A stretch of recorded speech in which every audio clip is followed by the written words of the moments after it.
কোরআনের আইন কায়েম হইলে সব কবির বিন সামাদ কোন জায়গায় কোন মসজিদে টাকা চুরি করিয়েছে ধরা খালি যত বড় হুজুর হোক কবজি ঘ্যাসাং, বলেন ঠিক না বেঠিক? এই ঘ্যাসাং যদি হয়ে যায় তখন যে আর অস্করি খাওয়া যাবে না, মেয়ে বিয়ে দেওয়া যাবে না, আর মানুষের সামনে মুখ দেখানো যাবে না। সবাই বসবে যে আবার যারা চোর ওরা চুরি ছেড়ে দেবে, যে আমরা যদি ধরা খেয়ে যাই তাহলে কবজি থাকবে, পরে তো চুরি করতে পারবো না। চুরি করতে পারবে? কবজি যদি না থাকে গরু ছাগল দড়ি ধরে আনতে পারবে? এক কানা চোরের দলের নাম লিখাইছে, তা বলছে কানা তুই চুরি করবি? বলছে অসুবিধা নেই, আমার লিখাই দেন, আমি যখন মানুষের গরু ছাগল চুরি করে আনবো আমার ধরলে আমি কব আমি কানা তো বুঝতে পারিনি, আমার তা না নিজেই তোমার তা নিয়ে ফেলেছি। তো এই জন্য চোর বলছে তাহলে তো ভালো নে তোরে দিলাম। তো বলছে কুরবানির ঈদ তো সামনে, তুই এক কাজ কর, কটা ছাগল চুরি করতে পারিস কিনা? তাই বলছে ঢের পারবো। তো কানা যাই ছাগল চুরি করে নিয়ে আইসে, নিয়ে আসে পরের দিন সকালে চোরের সর্দার হিসেব নিচ্ছে আর টাকা গুনে দিচ্ছে, কিটা কি নিয়ে আইসাও সামনে নিয়ে আসো, একজন করে নিয়ে আসছে। কানাও ছাগল নিয়ে আইসিছে, কানার কয়ে কানা কি নিয়ে আইছিস? বলছে ছাগল। কলেন না ছাগল নিয়ে আইসি। বলছে ছাগল কই? বলছে দড়ির মাথায় আসে না। কছে দড়ির মাথায় ছাগল? তা কি? তা বলছে কুত্তা গলায় দড়ি দিয়ে নেটে নিয়ে দাঁড়ায় রয়েছাও তুমি। তো বলছে গৈলিতে তাহলে কুত্তা ধরে নিয়ে আসি, মানে কানা হলি যা হয় গৈলিতে কি ধরে নিয়ে এসেছে? কুত্তা। কারণ কারা বুঝতে পারেনি রাত্রি যে আসলে এটা ছাগল না কুত্তা, গলায় দড়িতে নিয়ে টেনে নিয়ে চলে এসেছে। তো এই জন্য হাতের কবজি না থাকলে চুরি করা যাবে? পা নাই সে চুরি করতে পারবে? ভিক্ষে করা ছাড়া কোনো রাস্তা আছে? চোখ নাই সে ভিক্ষে করা ছাড়া তেমন কোনো রাস্তা খুঁজে পায়? রাস্তায় যে ভিক্ষে করে ওর চোখ নাই বলে খুব আল্লাহ ডাকে, আল্লাহ আল্লাহ আল্লাহ আল্লাহ আল্লাহ। ওর ডাকা দেখবেন, মানে ওর মতো কেউ ডাকে না, ওর চোখ থাকলে বলে চুরি করে খেত, কথা কয় না। কালকে এক ফকির আমার গাড়ি মুছতেছে ঢাকায়, এরম করে মুছতেছে। তা বলছে মুছার পরে গ্লাস খুলে আমি ক্যামেরাম্যানের বললাম 10টা টাকা দাও ওর হাতে। 10 টাকা দিয়েছি। বলছে মামা 10 টাকা এখন কি হয়? তাহলে সহ্য না করে পারা যায়? আমি বলছি তুই আপাতত আমার কাছ থেকে 10 টাকা নে, আর 2 জায়গাতে 4 জায়গাতে নে। ও বলছে মামা আর 10টা টাকা দেন অন্তত। এই গিলাসে ঘা দিতেই আছে, মানে গিলাস ভাই আমি ওর গরম দিচ্ছি। আমি বলছি আরে ভাই এত ঘা তাও কেন? অন্য গাড়িতে যাও যে আবার একটু মুছে দিয়ে 10 টাকা করে নাও। এর বলছে আল্লাহ তোর ক্ষতি করবে, তুই তোর বিপদ হবে, তুই অ্যাক্সিডেন্ট করি পথে পড়ে থাকবি, অভিশাপ দিয়ে তো চলে যায়। তাহলে সহ্য ডেন্ডি খোর না? হ্যাঁ তাহলে বোঝেন, তাহলে সহ্য না করি পারা যায়? আর আজকে গাড়ি ওই যে হইলো ভ্যানের সাথে লেগেতে 8,000 টাকার তেস মারা খেলা। হ্যাঁ তো এখন কি করব? ওই ঝড়ে বক পড়ে আর ফকিরির কি বাড়ে? ফকিরির কেরামতি বাড়ে। আসলে ওইটার জন্য ওরা হয়নি। এক হুজুরের কাছে যে একজন দোয়া চেয়েছে, হুজুর আমার এই ক্ষেতটা ভিজাই দেন, যেন ভেজে একটু দোয়া করে দেন আল্লাহর কাছে। আমার মতো হুজুরের কাছে দোয়া চেয়েছে, আমার মতো হুজুরের কাছে দোয়া নিলে কী হবে দেখেন তো। এই ক্ষেতটা চারা বের হচ্ছে না, একটু দোয়া করে দেন যেন চারা বের হয়। তো হুজুর বলছে কোন ক্ষেতটা দেখাই দিয়েছে ওইটা। পরে কয় যাও। হুজুর বুঝতে পেরেছি যে আমার যে দোয়া জোর ও কোন পর্যন্ত যাবে বোঝা হয়ে গেছে। ছাত্রকে নিয়ে ওই রাত্রি যেই সবার ডেকে নিয়ে তো ওই ভুই ভিজতে আইছে। পরে ওই গ্রামের লোকজন এসে দেখে যে ওর ভই ভিজে, অন্য মানুষের জমি ভিজে না কেন? বলতেছে হুজুর এই ওর জিজ্ঞেস করছে কীভাবে ভিজলো? হুজুরের কাছে দোয়া নিয়েছিলাম। কয় হুজুরের কাছে দোয়া নিয়ে তোর ভুই ভিজেছ, তা আমরা হুজুরি বেতন দিই না, আমাদেরও তো ভুই ভেজাতে হবে। যেই এতে বলিছে আমাদের জমি ভিজাই দেন আপনি, হুজুর দোয়া করি। পরের দিন যেই দেখে সবার ভুই শুকনো, মাদ্রাসায় গেছে যে হুজুর কি ব্যাপার, যেই দেখে হুজুরও নেই, মাদ্রাসার ছাত্ররাও নেই। কারণ প্রথম দিন সব তো কলস ভরিতে ভুই জমিটা ভিজাই দিয়ে এসেছে। এখন যদি সবাই সেইভাবে দোয়া নেয় তা তো ওই কলস ভরি খালি জমি ভিজাতে হবে। হ্যাঁ বাগেরহাটে একজন দোয়া সেই হাসপাতালেতে আমার বলছে 1000 টাকা দিলাম হুজুর আমার হাসপাতালের জন্য দোয়া করে দেন। দোয়া করে দিয়েছি যে আল্লাহ ওর হাসপাতালের জন্য আল্লাহ রুগী বাড়াই দাও, এলাকায় সবাই রোগ দাও। তো এখন এই দোয়া করে দিয়েছি। পরের দিন আসলি দেখি আমার কাছে মেসেজ দিয়েছে যে হুজুর দোয়া করলেন কে আর হইল কি কেন?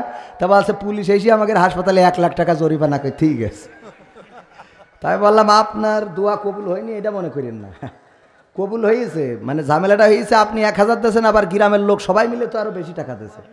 তো এখন ওগের জন্য যে অসুস্থ হওয়ার দোয়া করেছি, ওগে আবার দোয়া করেছি আল্লাহ যেন সুস্থ রাখে। তো এই জন্য আপনার এই 1000 টাকায় 1 লাখ টাকা তেস মারা খেলেন। ঠিক আছে তো বাজান? ওগো আমার ভাইরা, ওগো আল্লাহর বান্দারা, ওগো কুষ্টিয়াবাসী, ওগো প্রাণের প্রিয় মানুষ, এখানে যারা এসেছেন সবাই একসাথে জান্নাতে যেতে চায়। জান্নাতে যদি যেতে পারি এর চেয়ে সফলতা আর কি কিছু আছে? আল্লাহর সন্তুষ্টি যদি অর্জন করতে পারি, রাসূলের ভালোবাসা যদি পেতে পারি, তার চেয়ে ভালো, তার চেয়ে বড় অর্জন আর কিছু হতে পারে? আমার জনাব আলহাজ ওমর ফারুক সাহেব আমাকে ভালোবাসলো, নাকি ভালোবাসলো না? আমার নাজমুল ভাই আমাকে ভালোবাসলো নাকি ভালোবাসলো না? তার চেয়ে বড় কথা হলো আমাকে আল্লাহ ও তার রাসূল ভালোবাসলো নাকি ভালোবাসলো না, এটা দেখার দরকার আগে না পরে। এটা দেখার দরকার আগে না পরে। অভিভাবক হিসাবে আমরা কাকে চাই? আমার ওমর ফারুক সাহেবের রব আল্লাহ, আমারও রব আল্লাহ, আমার ডান পাশে বসা চাচাজিরও রব আল্লাহ, উনারও রব আল্লাহ। সুতরাং আমরা ডাইরেক্ট যদি আল্লাহর হইতে পারি, আল্লাহ আমাদের হয়ে যাবেন। বলেন সুবহানাল্লাহ। আল্লাহকে যদি আমরা অভিভাবক হিসাবে পেয়ে যাই, দুনিয়ার জীবনে কোনো কষ্ট থাকবে না, দুনিয়ার জীবনে কোনো ভয় থাকবে না, দুনিয়ার জীবনে কোনো লাঞ্ছনা থাকবে না, দুনিয়ার জীবনে কোনো অপমান থাকবে না। আর পরকালের জীবন জাহান্নামের আযাব থেকে বেঁচে জান্নাতের বাসিন্দা হয়ে যেতে পারবো। সবাই জোরে জোরে বলেন সুবহানাল্লাহ। আল্লাহকে অভিভাবক হিসাবে পেতে চায় না? চায় না? আল্লাহকে অভিভাবক হিসাবে চান? কে কে হাত উঁচু করেন? নারায়ে তাকবীর, নারায়ে তাকবীর। আল কোরআনের আলো, আল হাদিসের আলো, নারায়ে তাকবীর। আল্লাহকে যারা অভিভাবক হিসেবে পেয়ে যায়, আল্লাহকে যারা অভিভাবক হিসেবে চায়, তারা কত কল্যাণ প্রাপ্ত হয় তার ইতিহাস যদি ঘাটাঘাটি করেন দেখবেন ইব্রাহিম আলাইহিস সালাম তাকে আগুনে ফেলা হলো, সেই আগুন ফুলের বাগান হয়েছে না হয় নাই? আল্লাহ বললেন ইয়া নারু কুনি বারদাও ওয়া সালামান আলা ইব্রাহিম, ওগো আগুন তুমি আমার ইব্রাহিমের জন্য ঠান্ডা আরামদায়ক হয়ে যাও। আর আগুন ঠান্ডা আরামদায়ক হয়ে গেল। নমরুদ বলল আগুন রে, তোর কি আর জ্বালানোর কোনো শক্তি নাই? এত করে তোরে জ্বালাইলাম, এত করে তোরে কাঠ খড়ি দিলাম, তারপরেও কেন তুই জ্বালাস না? আগুন বলল ওরে ওরে নমরুদ রে, আমার মধ্যে আসো, এসে দেখো আমার তা দাহ ক্ষমতা আছে না নাই। তুমি যদি আসো তাইলে টের পাবারি। ঠিক না বে ঠিক? মুসা আলাইহিস সালামকে তাড়া করলো ফেরাউন। শুধু ফেরাউন না, ফেরাউনের সমস্ত সৈন্যবাহিনী নিয়ে হাজার হাজার সৈন্য ঘোড়ার পিঠে সওয়ারি হয়ে যখন দৌড়ানি দিল, যখন তাড়া শুরু করলো, 12টা গোত্র নিয়ে মুসা আলাইহিস সালাম বনি ইসরাইলদের 12টা গোত্র নিয়ে ছুটতে লাগলেন।